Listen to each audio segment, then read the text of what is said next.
Are students in America prepared for their future as much as students in other countries? In America, each state has set different standards for their curriculum, called the Common Core State Standards. The requirements for college in California are 2 years of history, 4 years of English, 3 years of math, 2 years of science, 2 years of language, 1 year of visual or performing arts, and 1 year of an elective. The U.S. public education system ranks 14th in the world. In our area, elementary schools go from kindergarten to 6th grade. Middle school is from 7th to 8th grade, and high school is from 9th to 12th grade. California ranks 40th in the nation for its school system, and Massachusetts ranks first overall. Do you think our students will be prepared as compared to students in other countries? I think the students at Jiweon, by and large, are going to be prepared to compete with students from other countries, yes. Not in every school in every state, but I think our students are great, yes. How do you think the education system in different countries is compared to the U.S.? I think we have some strengths and weaknesses. I really support the learning of other languages, so I think in the United States, we don't do as good of a job as emphasizing that as in other countries, but I think our innovation and our creativity in our students is really strong. Thoughts on the U.S. education system and maybe Common Core? So I think the Common Core strategies that we use really prepare students to work collaboratively with other students. I think that the education system in the United States needs a lot of change. I think that someone within the education system needs to be a part of, like someone who's in the classroom every day, needs to be a part of how to facilitate that change. And finally, if you could make a change in our education system, what would you change? Well, I would teach every student 2 or more languages. I would eliminate homework. I would change the way we approach our trying to catch up with the other countries, because I think that all the way from kindergarten to 12th grade, students are way more stressed out than they need to be. How much homework do you have per night?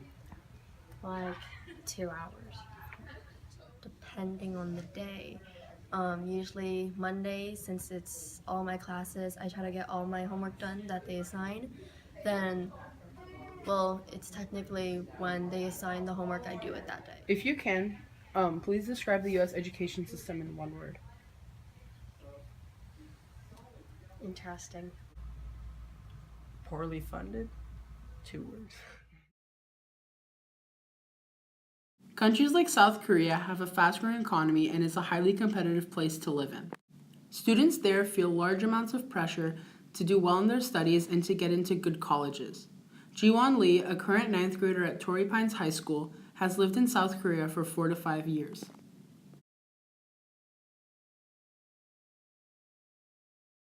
Life in Korea versus the US is that Korea is way harder than the US.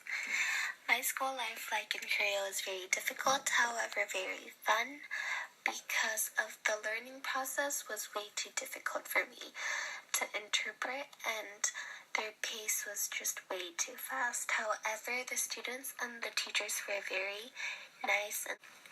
I would describe South Korea's education system and society as difficult and stressful, just because of how they teach you something way beyond your grade level and how their pace is just way too fast.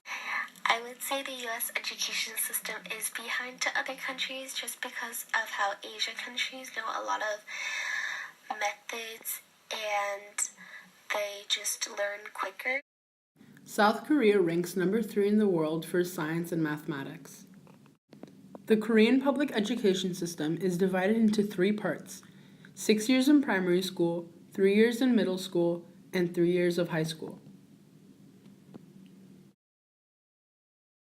Students usually start school at around 8 a.m. and end around 4 p.m., followed by cleaning the classroom, and students after school would typically go to cram schools or tutoring sessions to get extra help.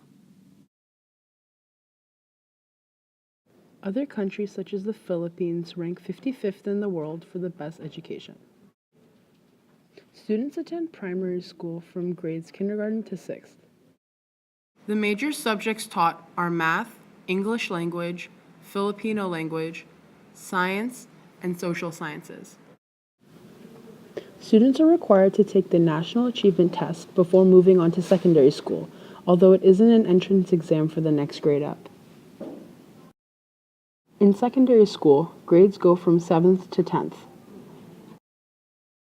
In secondary school, students learn different levels of Filipino language, math, science, history, and English language. Minor subjects include arts, physical education, technology, and more. My typical day at school consists of doing some exercises, taking some quizzes, taking down some notes. Class starts at like 7:15, but since I'm in a special section, I end at 5. But the other basic sections like leave at 3. And the special section that I was talking about earlier, that's a special science class where you have to take a test in order to get there.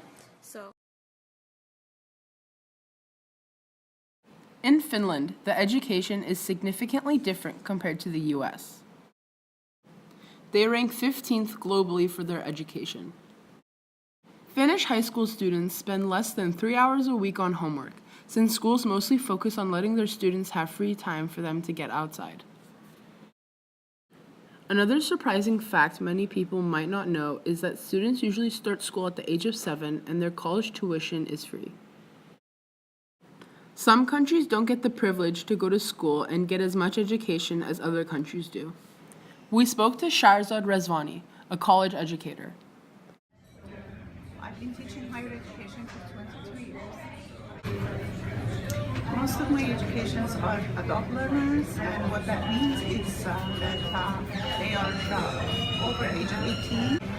I came across a lot of people who had a desire to go back and add to their education. And as I saw